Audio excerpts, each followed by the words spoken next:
Good afternoon and welcome to Paul T's World. In this video we're going to look at the flowers and the shrubs that are in flower in early August in my English garden. This is the large hydrangea, lacecap hydrangea that I've got on the patio. Because it's so old and getting rather big, it can droop a little bit with heavy rain.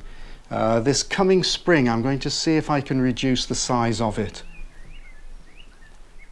The bees love the lace caps. I think it's because they can simply walk across the cap without having to take to the wing and use up energy.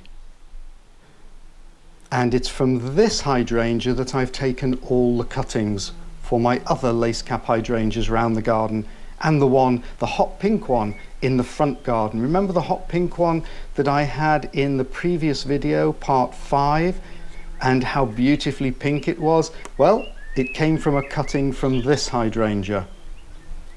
So you can see that the different soils give the hydrangeas the different colours, and it's very difficult to know in advance exactly what colour it's going to be.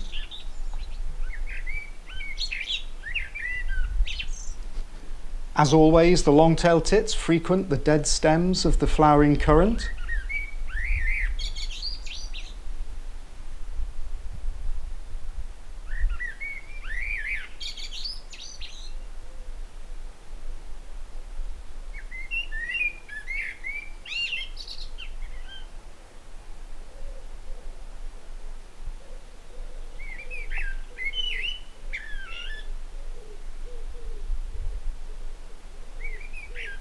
This is the patch of daylilies, first daylilies I've ever had.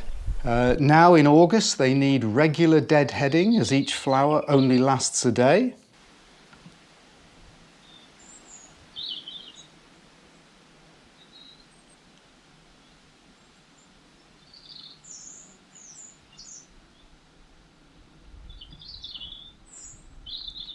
All the dahlias are now in full flower.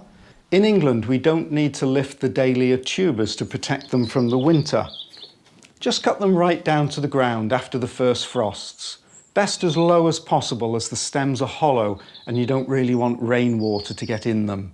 Cover them with compost, which will help keep them warm over winter. Now, it's possible to lose 1 or 2 every now and again. However, this last winter or two, I haven't lost one single dahlia.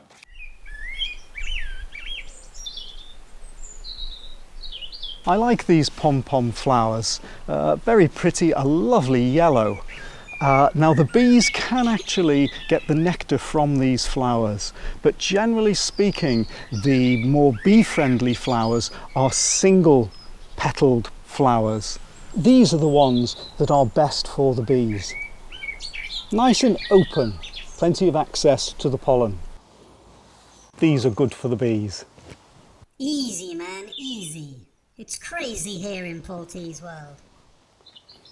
Dahlias come from Mexico, and indeed the national flower of Mexico is the dahlia, and it used to be grown as a food crop by the Aztecs.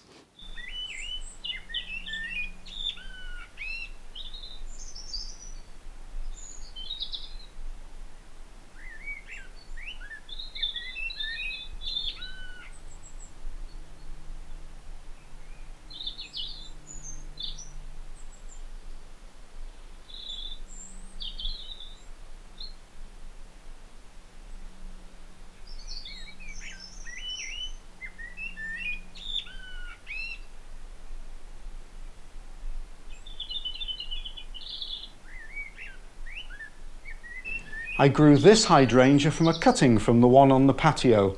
It's pink and the patio one is blue and pink.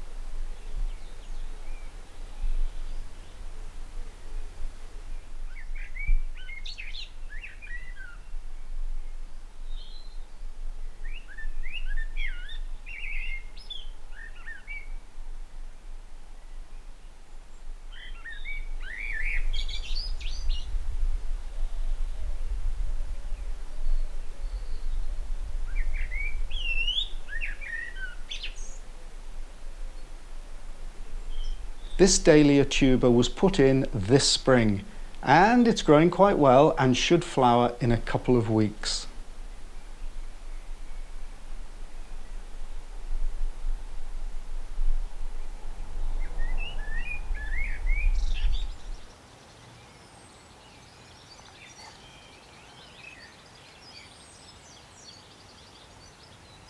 I planted this Rowan in 2010 and it was just 2 feet high at the time.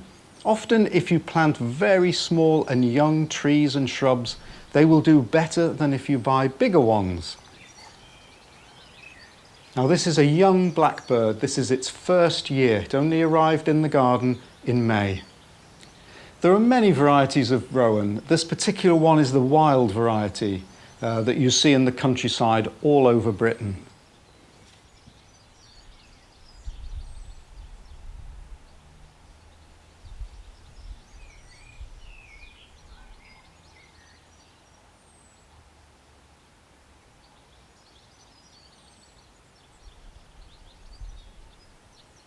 Here's a young long-tailed tit enjoying a drink.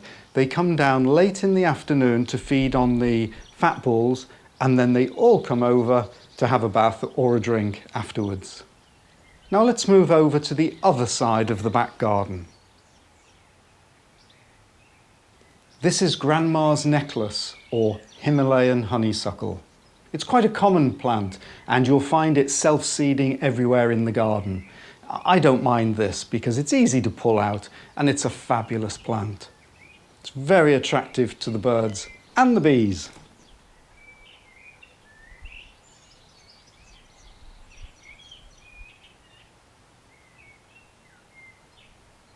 This is a female blackcap.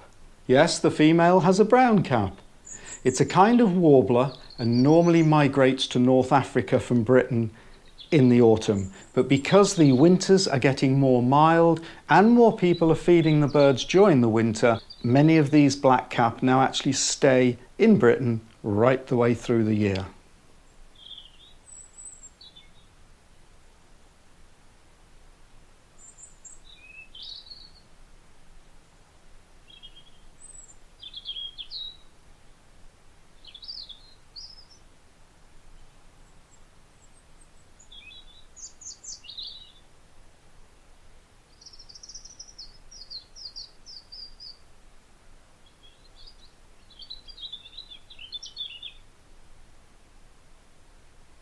Yellow loosestrife is an appropriate plant next to the pond.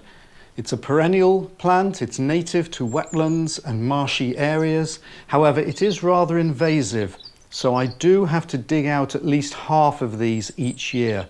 Now next to it is the purple loosestrife, which also likes its feet in damp soil. So before I planted these two loosestrifes, I actually lined this bed where they are with a butyl lining to retain as much water as possible.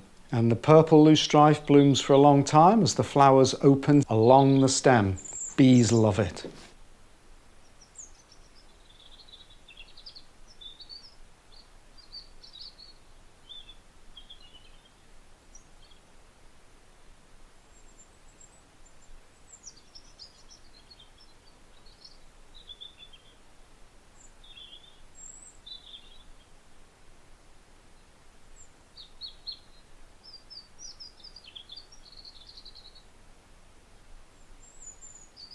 This is I don't know, I can't pronounce this. This is Knifophia.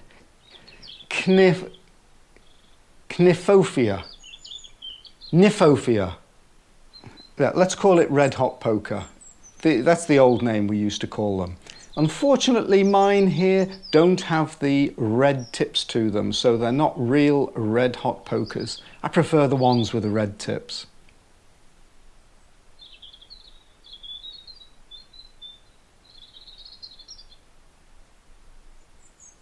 The pink snapdragon haven't really grown well this year for some reason, and I would have expected them to be much taller now.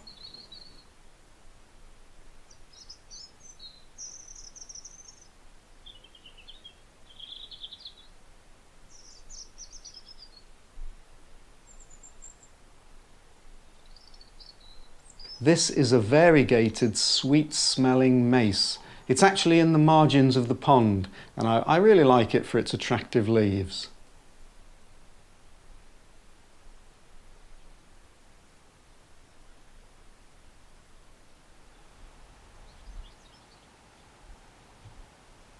Here's another set of dahlias. Best to put dahlias in full sun, and they'll flower right through until the first frosts.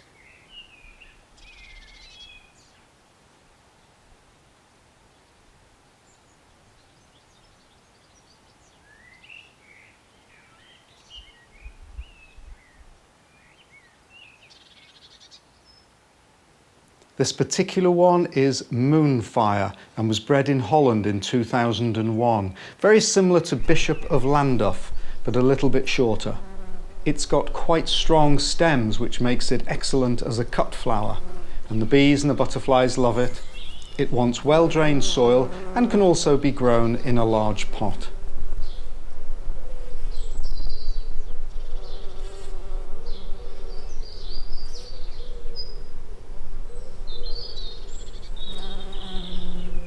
If you've enjoyed my video, please give it a like, subscribe, hit that notification button so you'll know when my new videos come out. And thanks for watching Paul T's World. Bye!